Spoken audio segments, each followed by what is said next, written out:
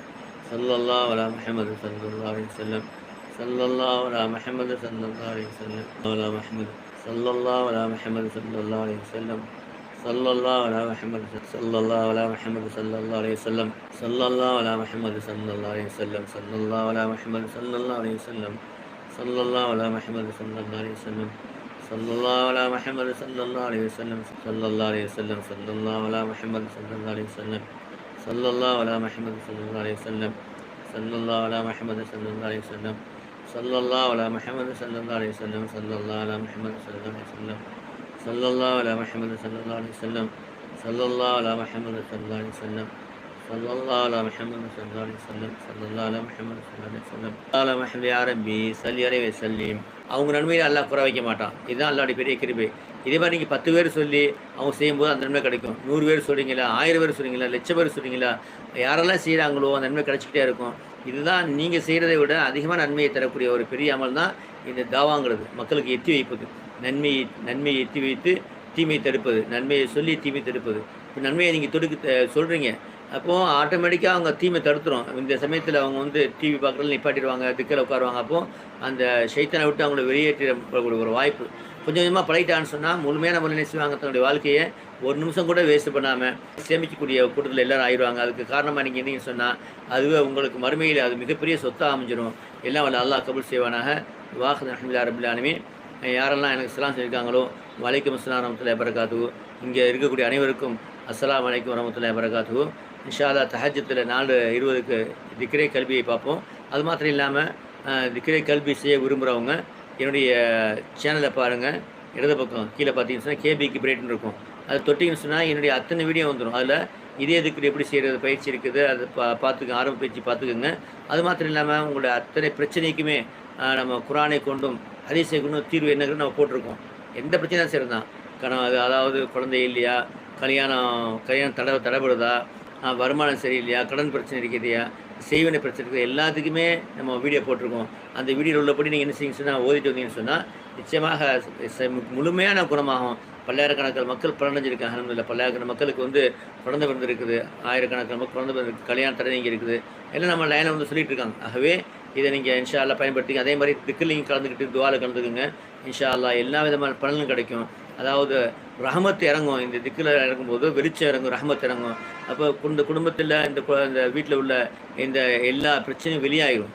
அல்லாஹ் ரஹமத் இறங்கும் போது பிரச்சனைக்கு என்ன, வெளிச்சம் வரும்போது அங்கே இருட்டுக்கு என்ன வேறு இருக்குது. ஆகவே அப்படிப்பட்ட உயர்ந்த ஒரு வழிமுறை தான் நம்ம திக்கிறோம், பயானம் திக்கிறோம், இந்த துவாவும். அனைவரும் கலந்து கொள்ளுங்கள், எல்லாருக்கும் எத்தி வைங்க. வாஹித் அல்ஹம்துலில்லாஹி ரப்பில் ஆலமீன். அஸ்ஸலாமு அலைக்கும் வரஹ்மத்துல்லாஹி வபரகாத்துஹு.